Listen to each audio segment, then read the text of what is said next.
Bueno, vamos entonces a mirar el mapa y vamos a anotar hoy los significados de las ciudades que nos hacen falta de este mapa. Esperen un segundito que es que... Ya. Bueno, yo les voy a ir pidiendo que me ayuden ahí a confirmar, porque yo miro en un diccionario diferente al que está en esa aplicación. Y entonces para que me ayuden a mirar cómo vota esa aplicación, tanto que el diccionario no tiene algunas definiciones de los nombres, por ejemplo la palabra Simrón Merón no tiene ningún tipo de significado en ese diccionario. Entonces vamos primero que todo a Josué capítulo número 12. Josué 12, donde empiezan los nombres, creo que es como el 5, ¿no? A ver, Wendy, por favor. Desde el 5 creo que empieza. 7. Y estos son los reyes de la tierra que derrotaron Josué y los hijos de Israel a este lado del Jordán, hacia el occidente desde Baal-Gad en el llano del Líbano, hasta el monte Jalak que sube hacia Seir.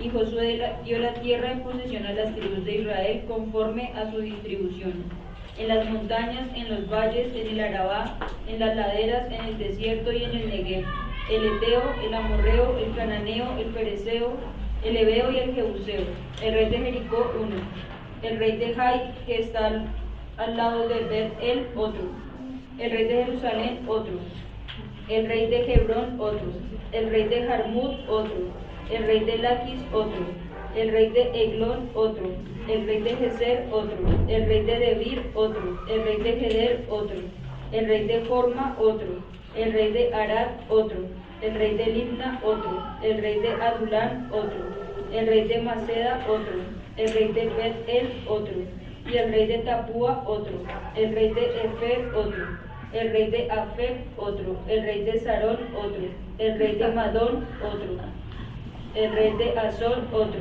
el rey de Simrón Merón, otro, el rey de Aksaf, otro, el rey de Taanac, otro, el rey de Megiddo, otro, el rey de Cedes, otro, el rey de Jognean del Carmelo, otro, el rey de Dor de la provincia de Dor, otro, el rey de Goín en Gilgal, otro, el rey de Tirsa, otro, 31 reyes por todos.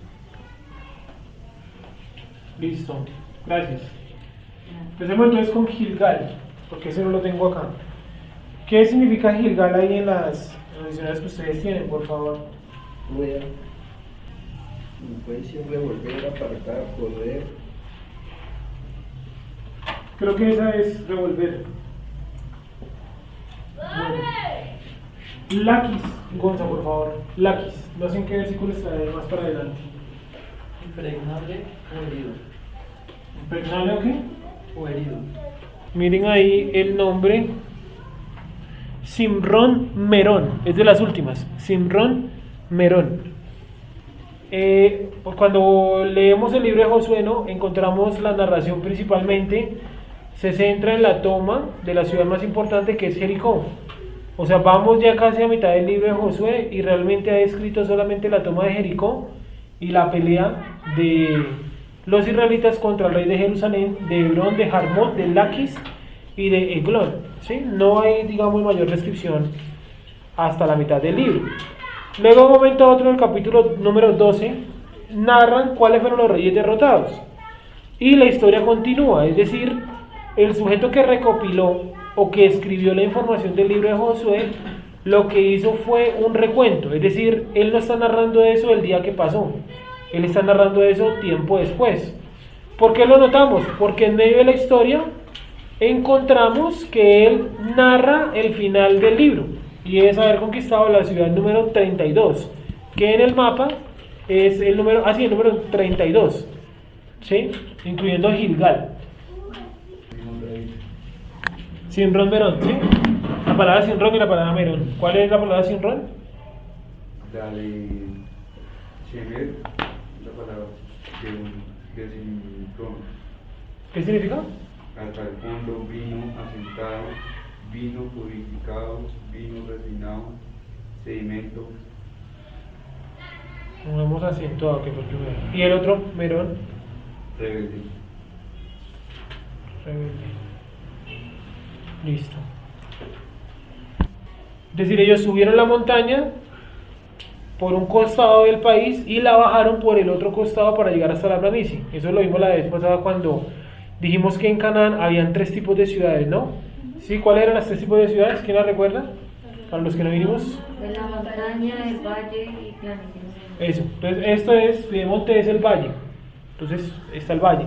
Y está la montaña, ¿cierto? Montaña, es decir, ciudades intermedias que no había que subir una montaña para matarlos o para conquistarlos puntualmente, ¿sí?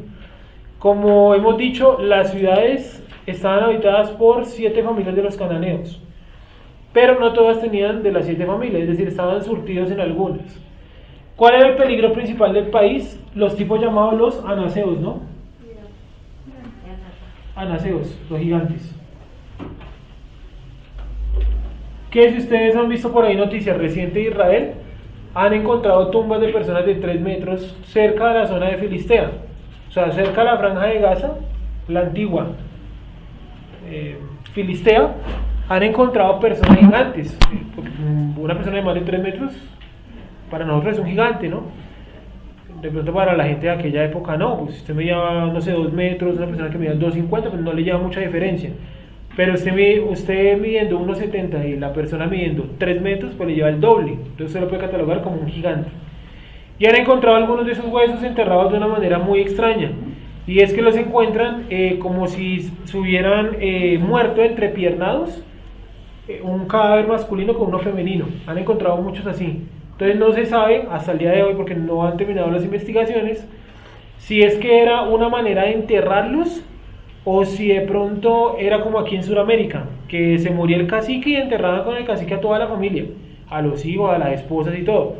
Entonces no se sabe si morían al mismo tiempo o si enterraban a la esposa viva o si la mataban para enterrarla. Sí, sea como sea, están enterrados muy extraño.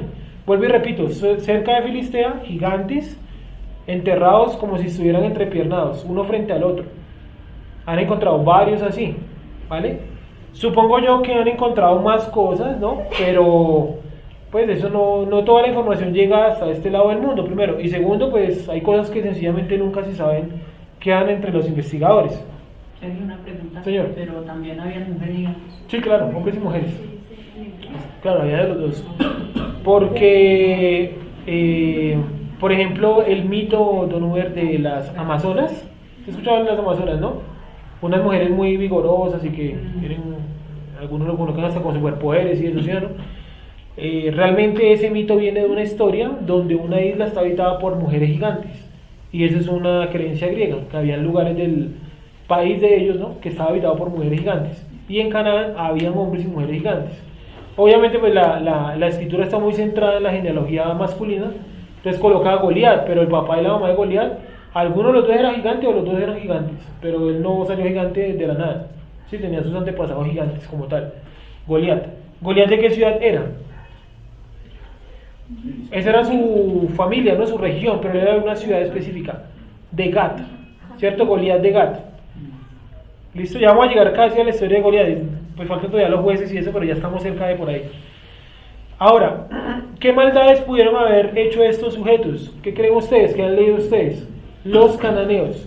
Hasta el día de hoy eso es una pelea en Israel, porque los palestinos dicen que ellos son descendientes de los cananeos, y pues los israelitas son descendientes de los israelitas. Entonces, esa pelea está todavía por ahí. Que ellos dicen, no, nosotros somos parte de los cananeos que quedaron. Y los israelitas dicen, no, nosotros sacamos a todos los cananeos, entonces ¿de quién es la tierra? Y los musulmanes dicen, no, es que Alá nos dejó esta tierra a nosotros. O es que acá está el lugar donde Alá ascendió al cielo, ¿no? ¿Se han escuchado eso, no? Que Jerusalén es el lugar donde Alá ascendió en un caballo alado al cielo. Eso no, obviamente no tiene sentido. Entonces voy a empezar a leer los nombres. Gilgal, rueda. Jericó, fortaleza de la luna. Jai, ruina o arruinado. Bet-El, casa de Elohim. Jerusalén, fundado en paz. Hebrón, fortaleza de los hebreos. Jarmut, elevado o escarpado. Ayúdenme por favor a buscar cuál era el nombre de Hebrón, porque este nombre se lo coloca otra vez Josué. Pero durante un tiempo esta ciudad se llamó diferente. Era algo así como Kiriat Arba. Kiriat Arba. ¿Sí, cierto que sí? Sí. Léenos el pasaje donde dice Kiriat Arba. Ayuno Génesis 23, 23:2 que dice, y murió Sara en Kiriat Arba, que es Hebrón, en la tierra de Canaán. Bueno, ahí nos confirma lo que estoy diciendo, ¿no? Pero busca uno donde dice, por favor, que... Mas el nombre de Hebrón fue antes Kiriat Arba, porque Arba fue un hombre grande entre los anaseos, y la tierra descansó de la guerra. Eso está en Josué 14:15. Josué 14:15, ¿vale? Cuando Hebrón se llamaba Kiriat Arba, la fortaleza de Arba. Y ahora pasó a llamarse la fortaleza de los hebreos. 7, Jarmut, que significa elevado o escarpado.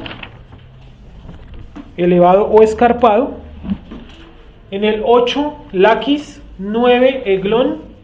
O sea, Laquis significa herido, impregnable o áspero. 9, Eglón, ternerito maduro. Geser, dividido o cortado. Debir, lugar sagrado, sin pastos.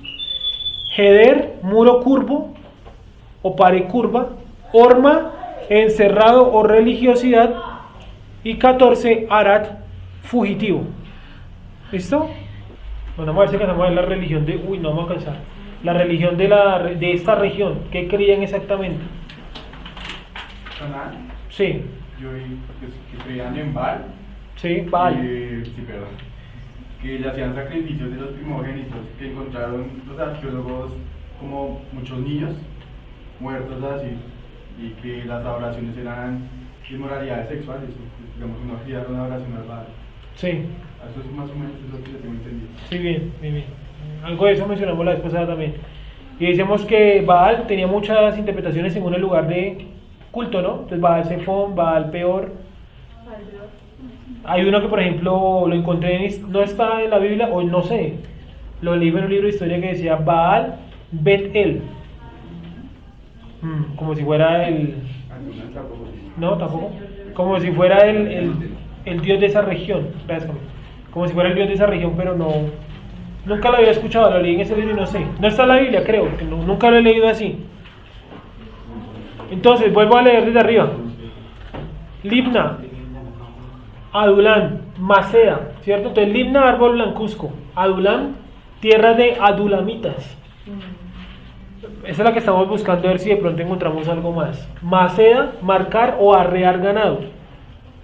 Tapúa, manzano, como el árbol. Éfer, vergüenza. Afec, fortaleza.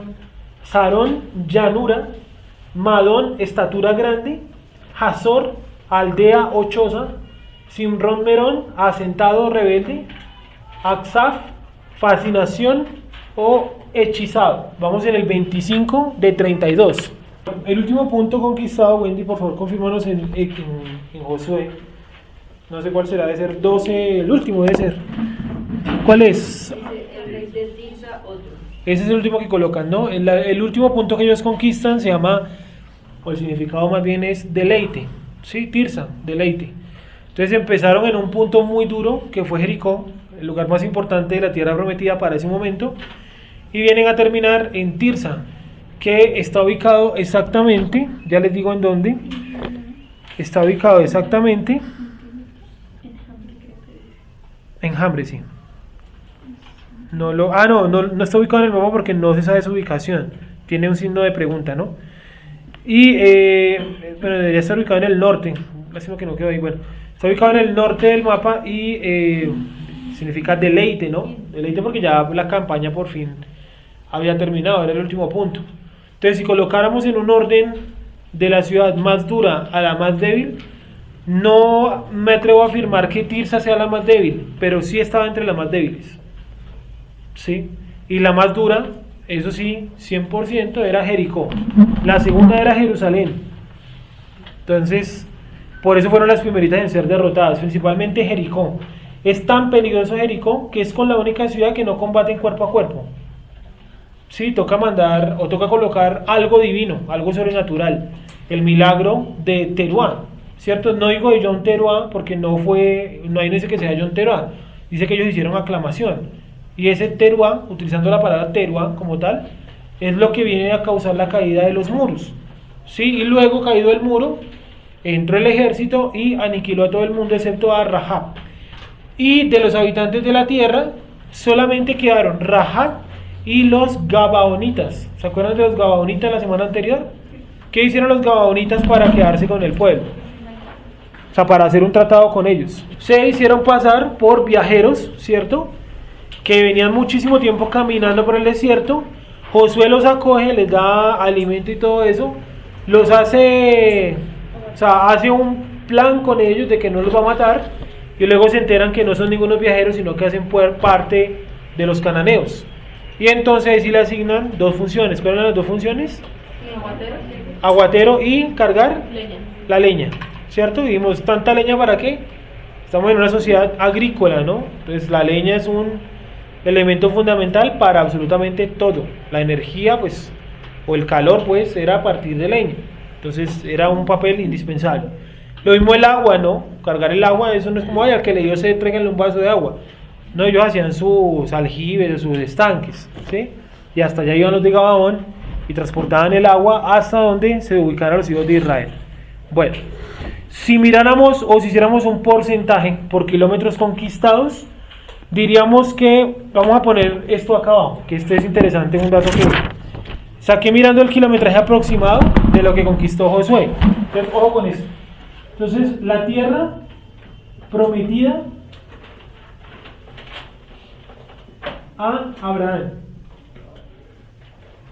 ese va a ser el 100%, ¿vale? 100%.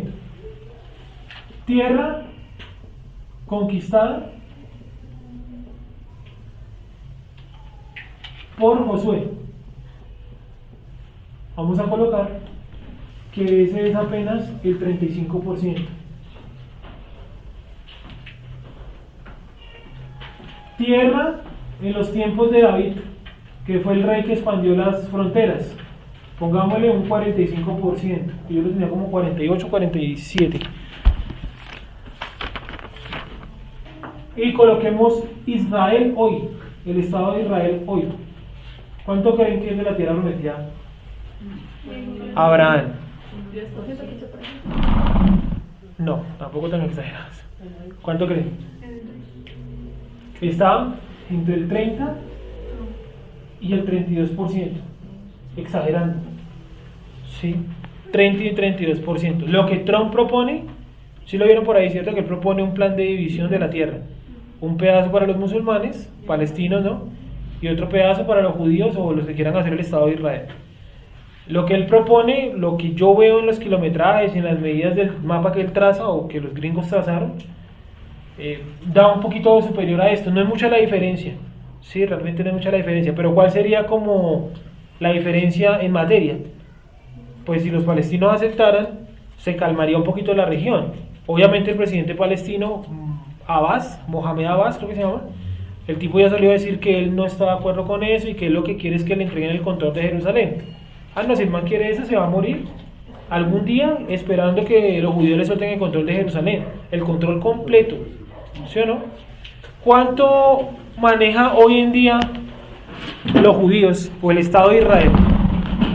Bueno, los judíos, que cabe el nombre. ¿Cuánto manejan los judíos hoy en día de la ciudad de Jerusalén? Aproximadamente la mitad, ¿sí o no? ¿La tercera parte?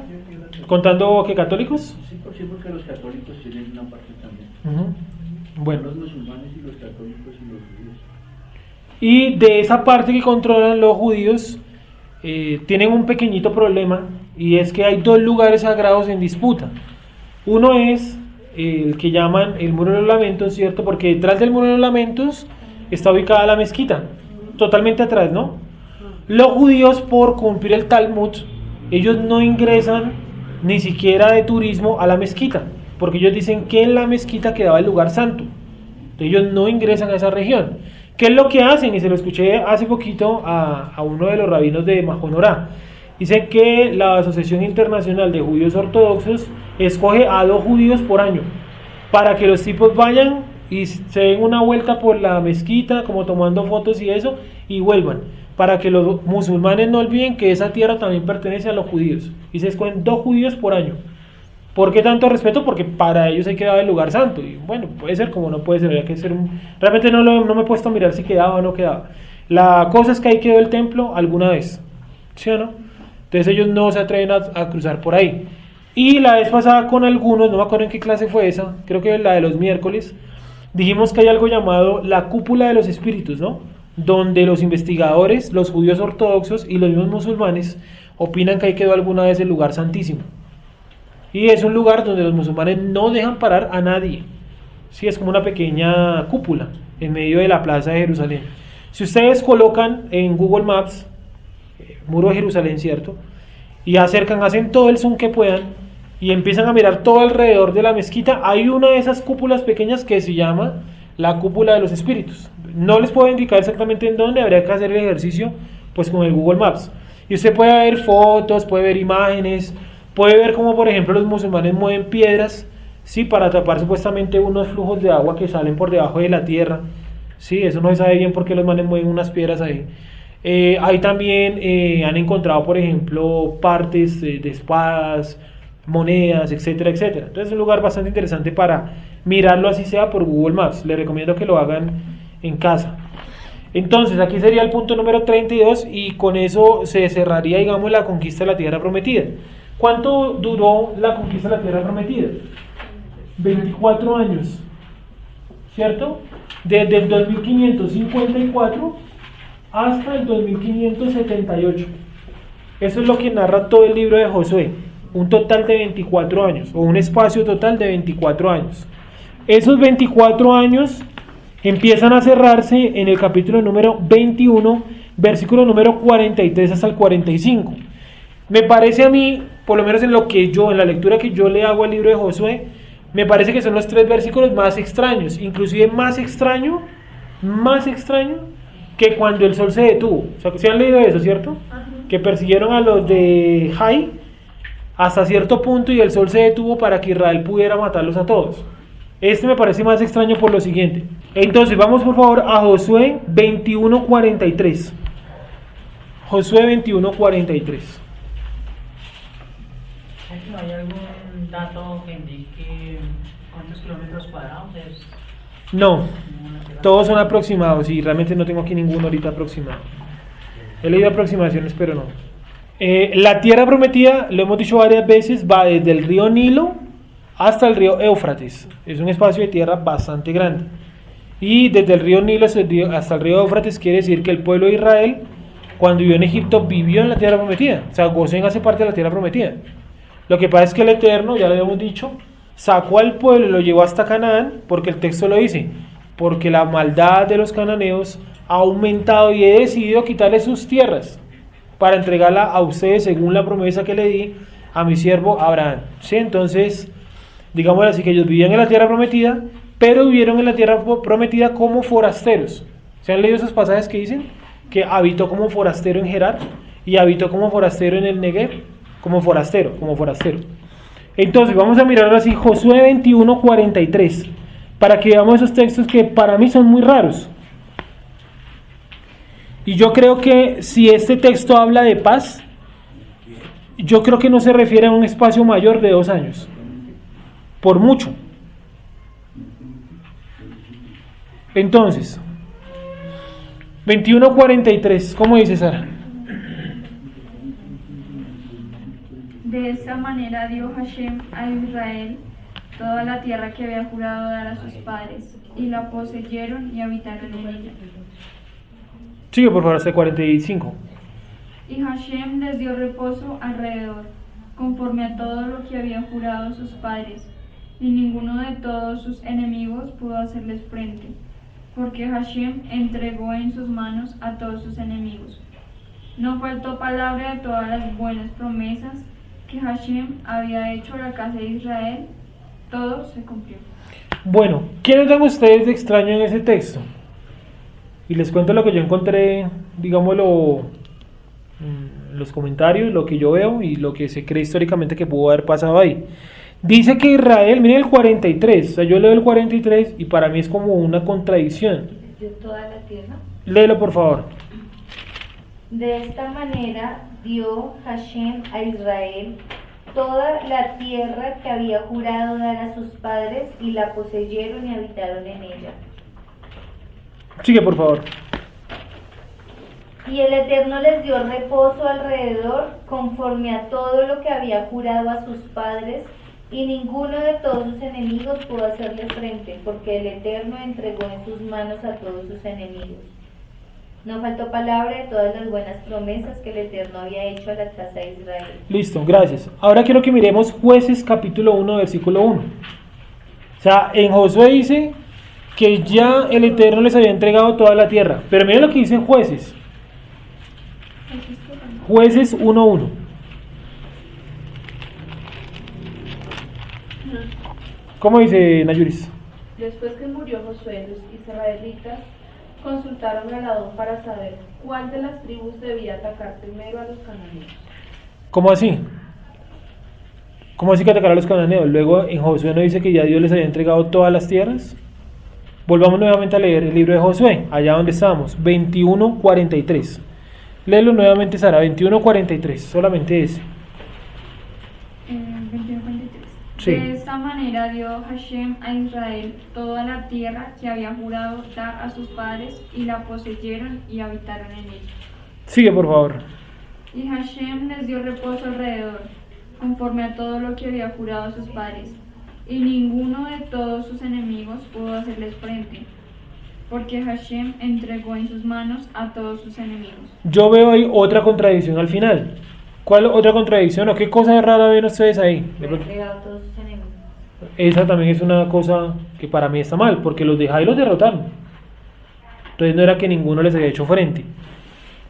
Entonces a mí ese pasaje me tiene en duda. Y encontré lo siguiente, encontré dos cosas. Bueno, ¿qué otra cosa ven ahí raro? En el 21:43. A ver, 21:43. Estaba buscando un texto donde... ¿Alguien me ayuda a buscar, por favor, Wendy?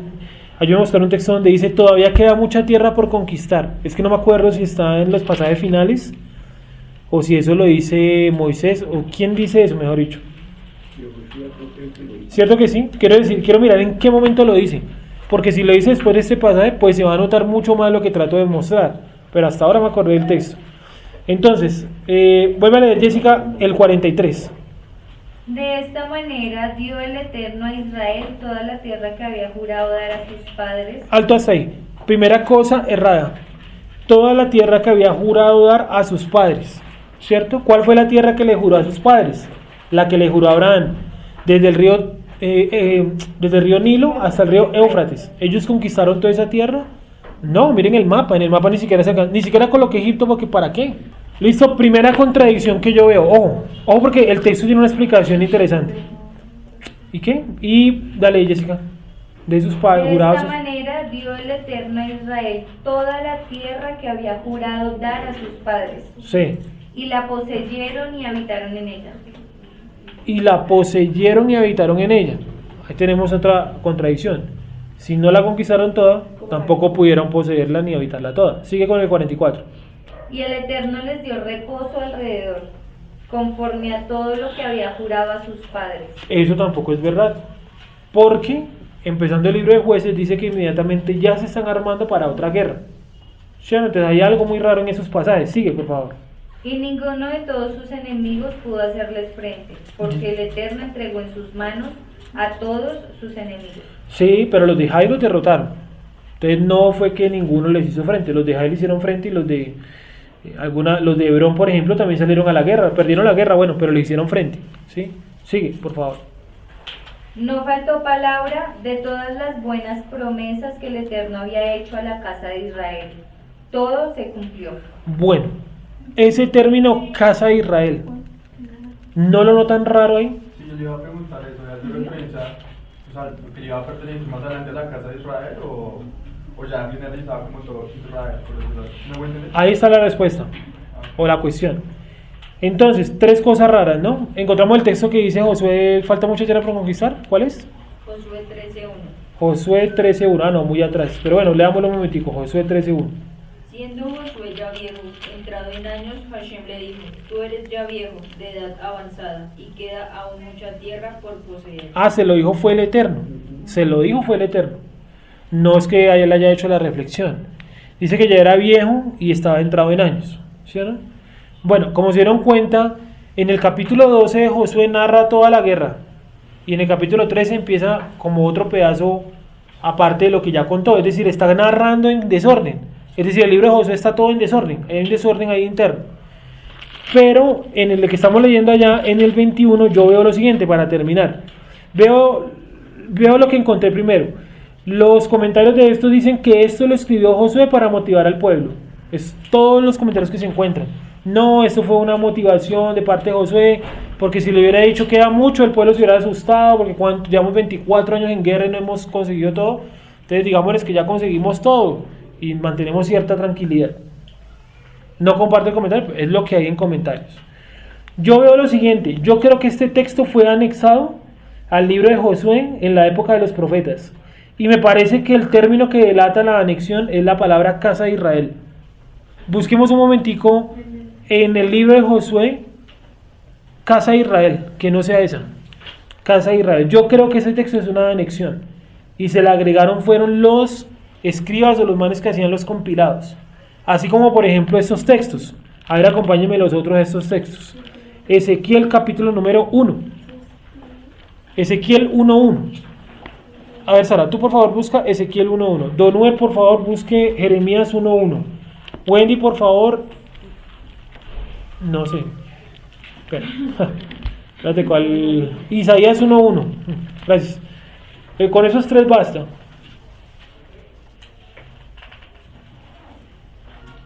¿A qué me decían de la casa de Israel? ¿Está en otra ocasión? ¿En Josué? ¿No está en Josué en otro lado? ¿Alguien miró? Solo está saber, ¿no? Es muy extraño que un libro que nunca ha mencionado la palabra o la expresión casa de Israel la acomode solamente una vez en unos textos que para mí no encajan con el contexto. ¿Sí? Entonces, yo creo que esos tres versículos se los agregaron los escribas para poder cerrar bien la idea. Y miren, por ejemplo, las anexiones de los escribas. Vamos a leer una, tú. Ezequiel 1.1. Anexión de un escriba. Ojo. Aconteció en el año 30, en el mes cuarto, a los 5 días del mes, que estando yo en medio de los cautivos junto al río Quebar, los cielos se abrieron. Dame un segundito, me equivoqué, ese no es. Ese es allá, qué pena. Jeremías. Sí, léalo un momentico, hermano. Jeremías 1.1. La palabra de Jeremías, hijo de Hilcías, de los sacerdotes que estuvieron en Anatot, en tierra de Benjamín. Bueno, ¿quién le hace esa introducción? Siga, hermano, y verá lo que dice más por allá. Palabra de Jehová que le vino en los días de Josías, hijo de Amón, rey de Judá, en el año 13º de su reinado. Le vino también en días de Joacim, hijo de Josías, rey de Judá, hasta el fin del año 11 de Sedequías, hijo de Josías, rey de Judá, hasta la cautividad de Jerusalén en el mes quinto. Vino pues palabra de Jehová a mí diciendo. Oh, miren el cambiazo que hace el texto. Viene hablando en tercera persona. Palabra que le dijo el Eterno a Jeremías, que era de los sacerdotes que habitaban en Anatot. Y entonces en el versículo 3 creo, dice palabra que me vino esta palabra.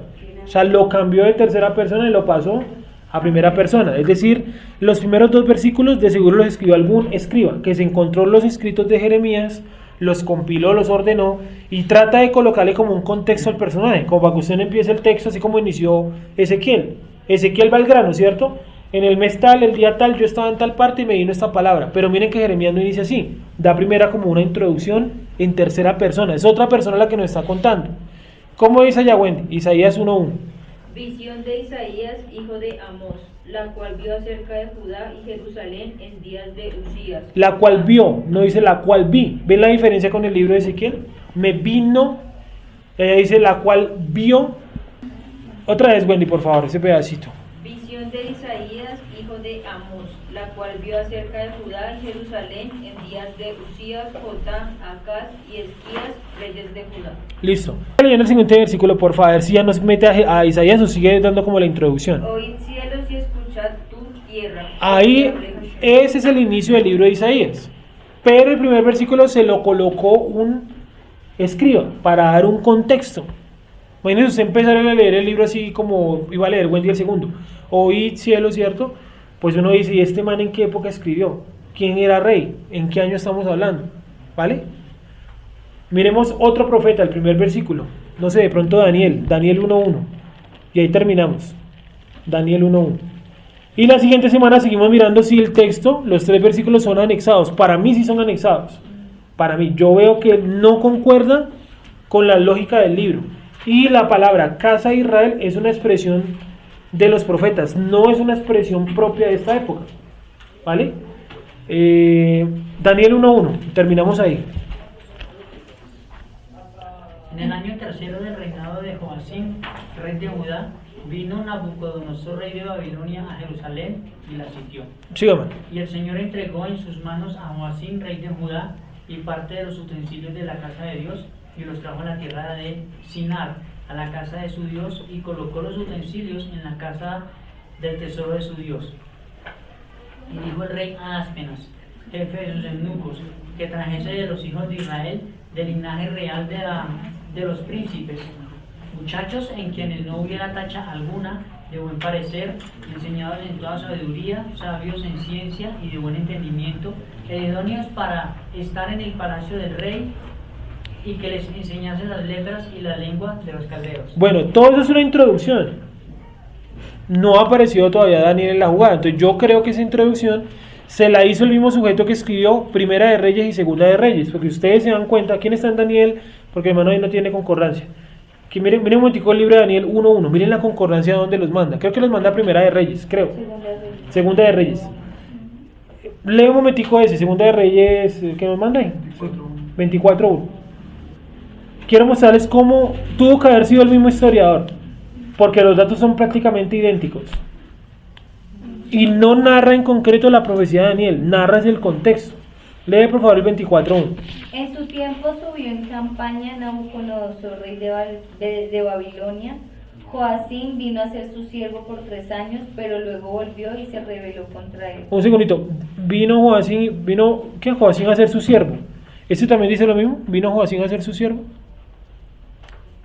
No, lo de Nabucodonosor. En su tiempo subió en campaña Nabucodonosor, rey de Babilonia. Sí, y en Daniel dice lo mismo. Nabucodonosor, rey de Babilonia, subió a Jerusalén y la sitió. Sí, son datos muy parecidos. Entonces yo creo que el tipo que escribió Primera de Reyes y Segunda de Reyes fue el mismo tipo que le hizo las introducciones a todos los libros de los profetas. Sí, porque es muy raro que haya, primero, tanta concordancia entre un texto y el otro, y segundo, que se cambie de tercera persona a primera persona de un momento a otro. Son unos cambios muy extraños. Y pasa en todos los profetas, salvo tal vez en Ezequiel es uno, y el otro creo que es Jonás o Sofonías. Alguno de los dos tampoco empieza en tercera persona, creo que es Sofonías, creo. No me acuerdo. Pero bueno, entonces queda como para mirar, para que lo miren en su casa. Esos 3 textos son Josué 21, del 43 al 45. Y que busquen de pronto si encuentran algo diferente a lo que yo encontré. ¿Vale? Dejémoslo hasta ahí.